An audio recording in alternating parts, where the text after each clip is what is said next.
James Stewart as the six-shooter.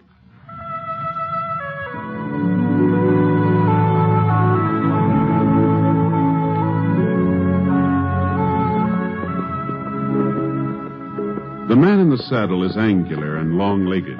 His skin is sun-dyed brown. The gun in his holster is gray steel and rainbow mother of pearl, its handle unmarked. People call them both the six-shooter.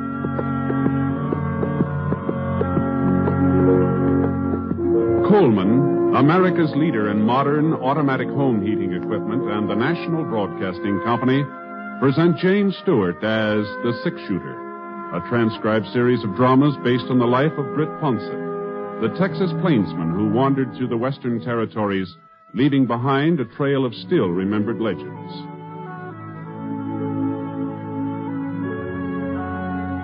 Now, in just a moment, immediately following this important announcement, you will hear Act One of The Six-Shooter. Last year, thousands of Americans who tried to get away with carelessness on the highways were killed or permanently injured in traffic accidents. And remember, accidents don't always happen to the other fellow. Unless you are meticulous in your observance of the rules of highway safety, you and your loved ones are vulnerable to the menace of traffic accidents. Every motorist should take an active role in supporting the safety movement in his or her community. Encourage driver training in your high schools. Teach your children the rules of safety on the highway. Remember, the life you save may be your own. Now, Act One of The Six-Shooter, starring James Stewart.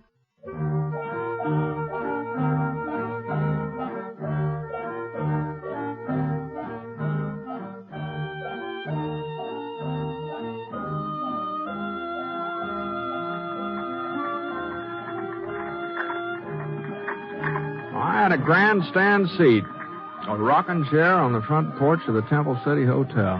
Not that there was much to watch. A couple of women looking at the bonnets in the windows of Bradley's Mercantile, and some kids playing mummy peg over in the alley next to the bank, and the checker game in the shadow of a big elm across the street. But it was a couple of days before I was due to pick up some cattle in Atterbury for Mrs. Pritchard, and, well, Temple City seemed as good a place as any to stop over. I was considering taking a little nap when I saw Will. At least that's who I thought it was. He was coming out of the general store carrying a box of groceries. I couldn't be sure, though, because just as he started to climb into a wagon, another man rode up alongside and shut off my view. Well, look who's in town. You doing the marketing, Will? Thought the women usually did that. But I guess in your case, it ain't such a bad idea to switch things around. I was hoping I'd run into you, Temple. 2 of my cows have been killed this week. You mean your wife's cows, don't you, Will? It wasn't 2, it's 3. The boys found another one grazing on my side of the creek this morning. You're going to have to do something about that fence of yours. You won't have no stock left at all. That fence was all right yesterday. Maybe. But this is today. Now, you listen to me, Temple. I figure it's about time you done the listening, Will. I want your wife's ranch. Ain't made no bones about it. She was willing to sell until you came along. She ain't willing now. I'll give you $2 an acre. That's more than a fair price. Anybody will tell you that. We're not going to be shoved off that land, not for $2 an acre or 20. Then maybe I'd better talk to Sarah, seeing as how it's her property. No! I'm warning you. You stay away from our ranch and our cattle, or I'll... Well, go on. Tell me what you'll do, Will. I'd be real interested to find out. Come on, Bill. If it was Sarah giving him the warning, I might take it seriously, seeing as how she wears the pants in the family. The wagon moved in closer where I was sitting. I got a good look at him now. He'd changed a lot since last time we met up. He was older, and there were a couple of those squint wrinkles between his eyes. Even so, he still could have been more than 23 or 4, seeing as how he was only about 20 when we worked on the West Star Roundup together. Hey, Will! Hey, Will! I thought he'd recognize me, but I guess I'd changed some, too. I wasn't getting aged or nothing like that, but I'd ripened up a bit, I guess. Anyway, Will kind of glanced my way and then drove on. And from the way he was holding those reins, I had a pretty good idea of what he was thinking. This Temple fella, he pushed him too far. And if I knew Will, he was getting ready to do something about it. Well, there was no point in trying to run him down now. We'd probably meet up later. So I went into the hotel and looked around for a place to sit down. The clerk behind the desk was playing a game of solitaire. Howdy, Mr. Ponset. Something I can do for you? No, don't think so. Room all right? Yeah, it's fine. Room's fine. Real pleasure having you staying with us. Anything you'd like, will you? The Black Queen. Huh? It plays on the King of Diamonds. Oh, thank you. Like to look at the Denver paper? It just came in on the stage. No, thanks. Just the same. I was sort of figuring on a little snooze. A little too much racket outside. I know what you mean. Noah Temple's got a voice that carries all right. I could hear him and Will arguing clear in here. Yeah? Don't amount to nothing now, Mr. Ponset. They've been squaring off like that ever since Will moved to town and married Sarah Blake. Oh? Oh, looks like I'm stuck. Good thing I'm not playing at the gambling hall. I'd be out $50. You see, Noah's got the idea of buying Sarah's ranch, and there ain't going to be no stopping him until he buys it. Will he need her land for any reason? Sure thinks he does. Now, if I can just get me the ace of spades.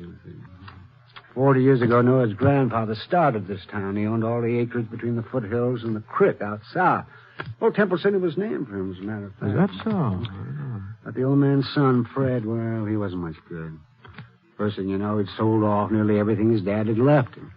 When Noah took over, he swore he'd get all the Temple property back again. Guess it sort of stuck in his craw that Temple's wasn't the biggest outfit in the valley no more. Doggone that Black Seven. How's Noah Temple been doing? Well, first folks didn't take him serious. They thought he was just a talker like his father, but he sure fooled them. Yeah, today he's got more acres than his granddaddy ever had.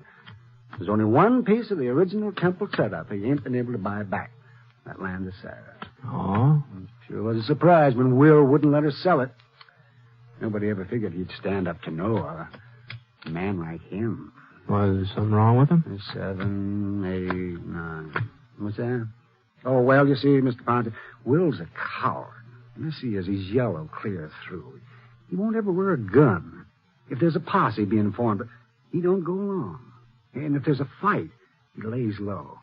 You can call him names, you can insult him. The way Noah Temple did, he just takes it.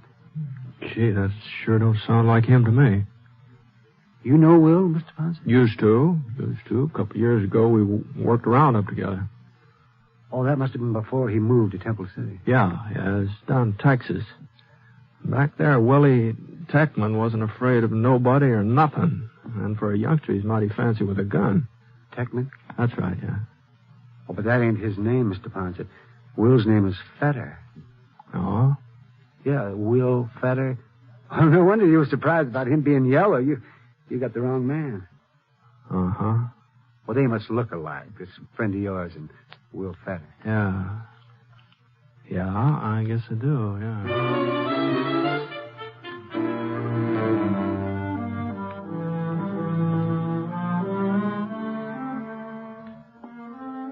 I went upstairs to my room, started to pull my boots off. You know, it's funny. I hadn't been doing anything but sit all day, and my feet hurt worse than I'd been walking 20 miles. Oh.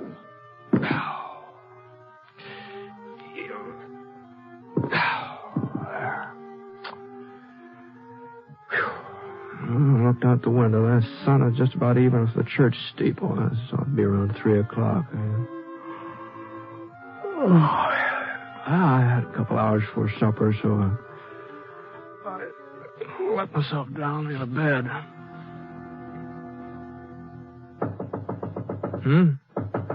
Yeah. Well, come on in. Mr. Ponset? Oh, excuse me, ma'am. I didn't know it was a lady. I'm sorry to bother you, Mr. Ponset. Oh, not at all. I wasn't exactly what you'd call busy.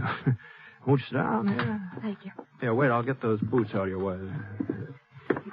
Mr. Ponset, I'm Will's wife. Oh, I'm pleased to meet you, ma'am. Will told me you were in town today. He saw you. And you saw him, didn't you? Yes, ma'am. At least I thought I did. Well, you can't tell anyone he's here, Mr. Ponset. Oh? You didn't come to Temple City looking for Will, did you? Will thought maybe that was the reason. We heard about what happened in Prescott last winter when you came across Bar Cleaver. Yeah, well, you heard wrong, ma'am. I didn't come across Cleaver. He came across me. And as for Will, He's made a new life here.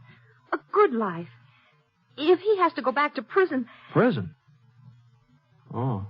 Well, you knew about the bank robbery in Austin and about him breaking out before... You knew, didn't you? No, ma'am. No, I haven't been back that way since... Then you wouldn't have told the marshal? But we thought... We were sure. What have I done? No, just take it easy, ma'am. Oh, if I hadn't come to see you, nobody would have known he was Will Techman. Things have a way of coming out sooner or later. How much longer was Will supposed to serve? 2 years. Uh-huh. Well, that's not so long when you're young. We're going to have a baby, Mr. Ponset. But I almost wouldn't want to have him if he was going to grow up knowing his father'd been in prison. Why should Will have to go back? Why? Well, I guess maybe you'd better ask the judge who sentenced him, ma'am. What I mean is they say it's so a man will live a decent, respectable life when he comes out. And Will's already living a decent, respectable life. He works hard. He never makes trouble for anybody. He doesn't even wear a gun, and he promised me he never will. Was that your idea, not wearing a gun? Before we were married, he told me about the trouble in Austin and how he broke out of prison. I suppose I should have made him go back. But I was so much in love I couldn't. So I asked him to give me his word he'd never use a gun again. Never even carry one. Well, it must have been kind of hard on a fellow like Will to keep holding himself back that way. It hasn't been easy. I've heard what men like Noah Temple call him. But Will takes it. He's kept his word. This fellow Temple, the way he and Will were going at it today, it sounded like they were heading for trouble. Won't be anything serious. Will just doesn't want us to be pushed off of the ranch. You can't hold that against him. No, there's not. Then you won't tell the marshal over in Atterbury? Or anybody? Well, I don't imagine Marshal Sanders would like me mixing into his business. This is his district. I guess he can take care of it. Anyway, he has so far. But now, look here, Thank you, Mr. Ponset. Well, Thank you. Now, and thanks for Will, too. Well, wait, just, wait, Well,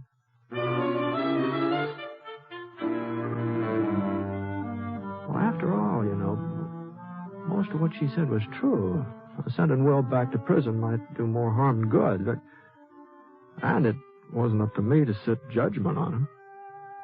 I was going to be leaving town up there so anyway, and if anything happened after that, wouldn't be my concern, so... Of course, a man does have certain duties even if he's not wearing a badge. A man who spots a wanted criminal, he's supposed to report it. And I always had before.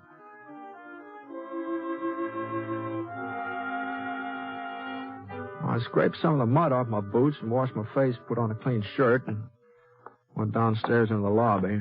The clerk was still playing solitaire. Just beat myself again, Mr. Ponset. If I was playing in the gambling hall, I'd be ahead about $140. Pretty good for one afternoon, isn't it? Yeah, real good. About time for supper? Yeah, go right on in. Molly will fix you up. Got baked ham tonight. Fine. Oh, say, Mr. Ponset? Yeah? Remember us talking about Will Fetter and him being afraid to carry a gun? Uh-huh. Well, the darndest thing just happened. Oh, it wasn't any more than 15 minutes ago. I guess everybody's talking about it. He went into Bradley's Mercantile and he bought himself a carbine. Oh? Of course, he's just trying to bluff Noah Temple. Folks are giving 10 to 1. Will don't even know how to load a rifle. Where you going, Mr. Ponset? Dining room's over there. I guess maybe I'm not hungry yet. Say, whereabouts is Will's ranch? I think maybe I'll take a little ride. Maybe work up an appetite.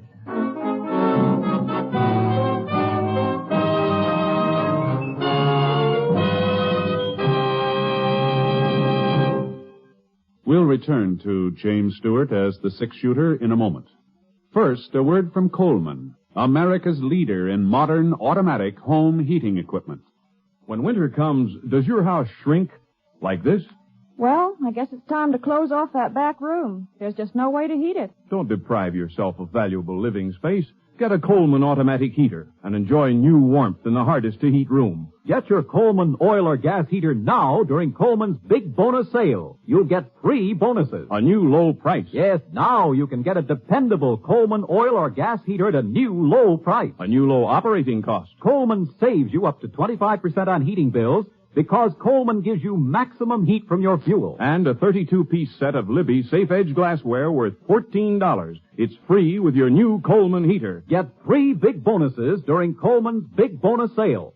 The sale is for a limited time only, so see your Coleman dealer tomorrow. Look for his name in your telephone directory. Remember, comfort costs so little with a Coleman.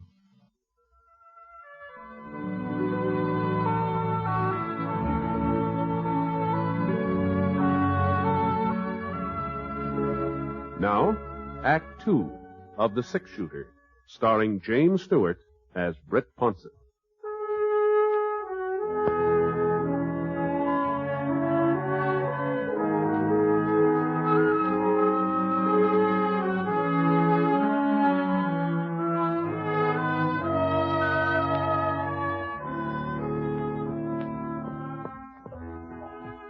That ranch was about 2 miles south of town, and from the outside looked neat and comfortable, well kept up. The ground stretching out behind it was good grazing land, though it was worth at least $5 an acre, maybe more. I tied Scar to a cottonwood in the yard and walked up to the door.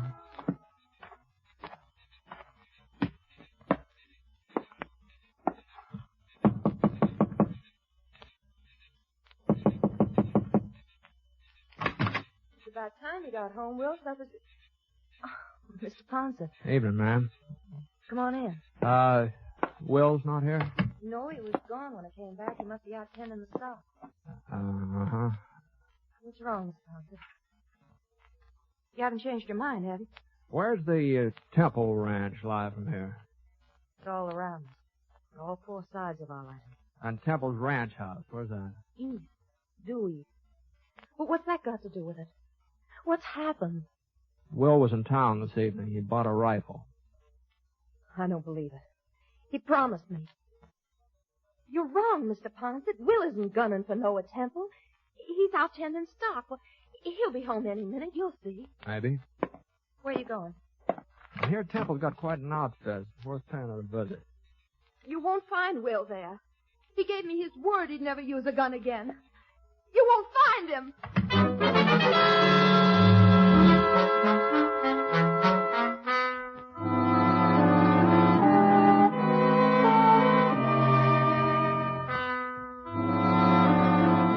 I headed due east for about a quarter of a mile, and when I came to the edge of Will's property, I saw a sorrel tethered to a fence post.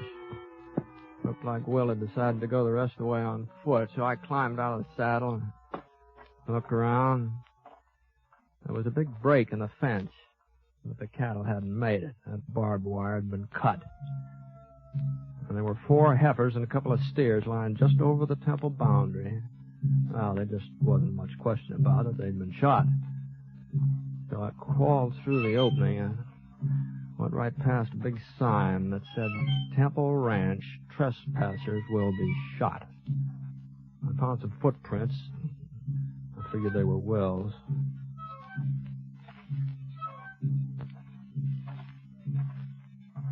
About 30 minutes later, I caught sight of the ranch house. It was built about halfway up the side of a pretty steep hill, big, sprawling building. There was a light inside, and I could just barely make out Noah sitting at a desk working on some papers. But where was Will? He had plenty of time to get here. When I heard his step and swung around, there was one of Temple's hands pacing up and down near the stable alongside the house. The way he was holding the rifle, it looked like an army sentry instead of a cowhand. All of a sudden, he gave a little gasp. I saw a shadow tighten around his throat. The sentry went down, and there was a struggle. Not very noisy, though. Not noisy enough for Temple to hear it. And then everything was quiet. The shadow stood up. It was Will Tackman. He was inching his way toward the house, toward the window where Temple was sitting. I came up behind him. I pulled out my gun. He was starting to aim his rifle. Will. Drop it, Will. Yeah. I might have known you'd turn up. Give me your rifle, Will. Could get off a shot. At me, but not at Temple. Temple gets our ranch and I go to prison, is that it? We'll talk all about that as soon as we get back to your place. Now, come on.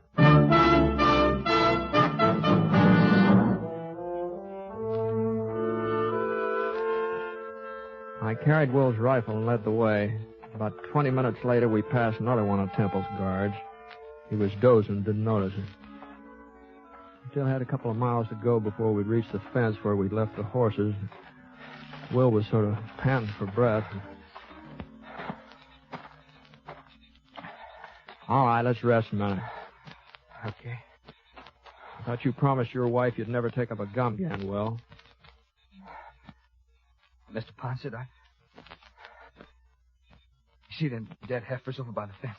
Yeah? Had about wipes our herd out. I found them. I had to do something. As long as you knew who I was anyway, as long as I was going back to prison, I had to fix it so Sarah wouldn't have the ranch taken away from her. You wouldn't think a piece of land would be worth everybody getting so excited about. I've been shoved around, Britt. Ever since I was a kid, I've been shoved around. Even when I held up the Austin Bank, I wasn't the one who... The one who what?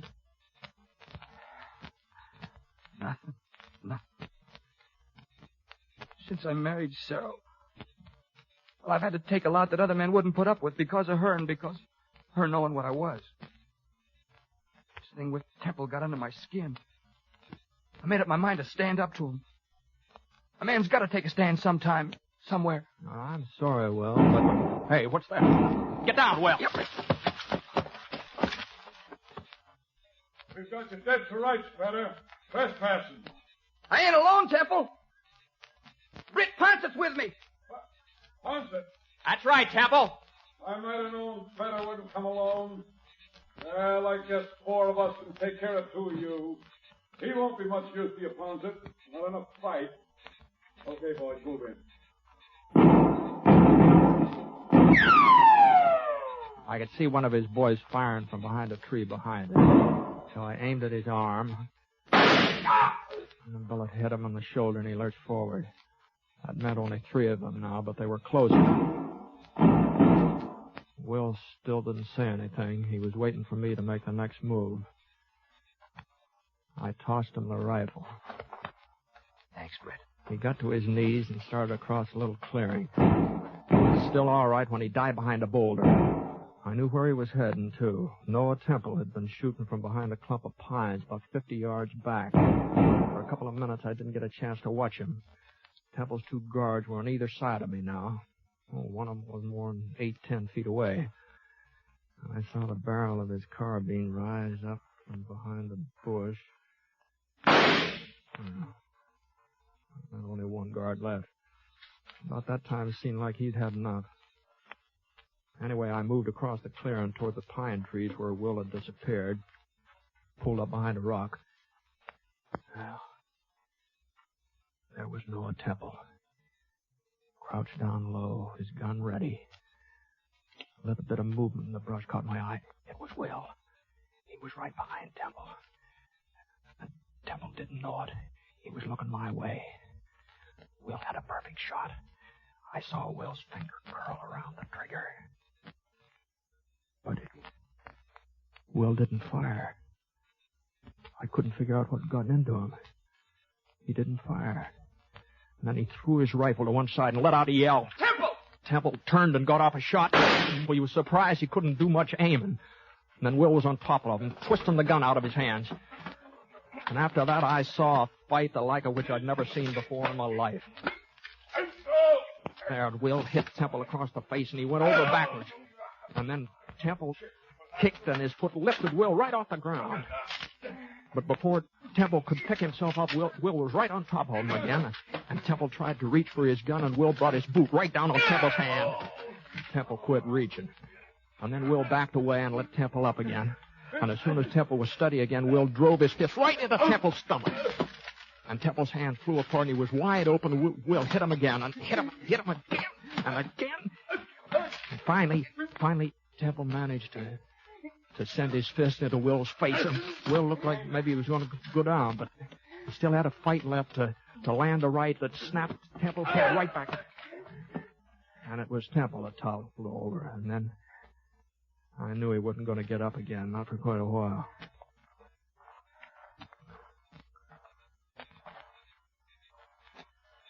Feel better, Will?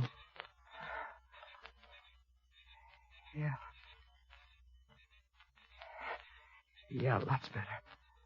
You had your chance to kill him. You had a perfect shot. You didn't have to fight him this way. It's the only way I could fight him, Britt. Huh? I had him in my sights. Something kept me from pulling the trigger. Maybe you'll think I'm crazy, but I kept remembering what I'd promised Sarah. That I wouldn't use a gun again. I couldn't pull that trigger, Britt. I just couldn't. Uh-huh. Well, let's see if we can't get Temple here to a doctor. You know, it looks like he needs one.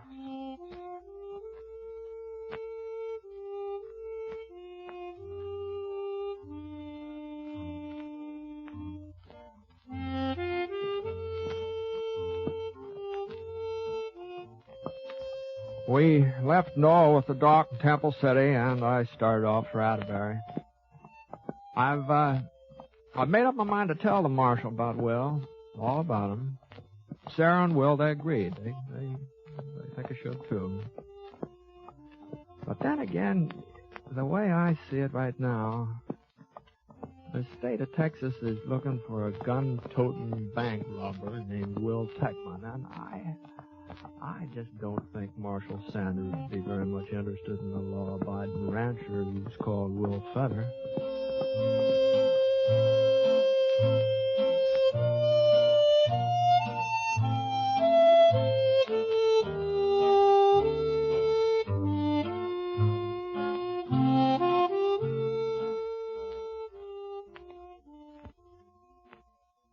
I'd like to take a minute here to remind you about some of the great entertainment that's in store for you on NBC Radio.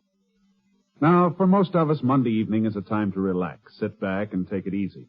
NBC had exactly that in mind when they designed their Monday night of entertainment.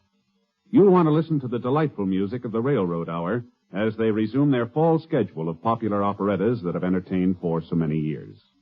Gordon MacRae will be your host and star, and during weeks to come, he'll have many charming guest stars to add to your listening pleasure with their famous voices.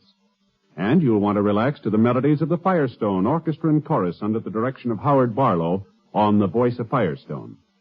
Another great Monday night favorite is the Telephone Hour, with its wonderful program of music directed by Donald Voorhees. Yes, every Monday night, hear these three fine musical programs on NBC Radio.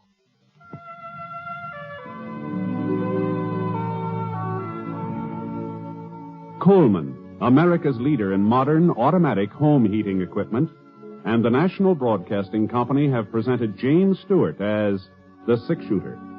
Mr. Stewart may currently be seen in the Universal International picture Thunder Bay. Others in the cast were Michael Ann Barrett, Herb Ellis, Howard McNear, and Will Wright. The Six-Shooter is an NBC Radio Network production in association with Review Productions, and it is based on a character created by Frank Burt. And today's transcribed story was written by him. Special music was by Basil Aslam, and the entire production is under the direction of Jack Johnstone. All characters and incidents were fictitious, and any resemblance to actual characters or incidents is purely coincidental. Hal Gibney speaking.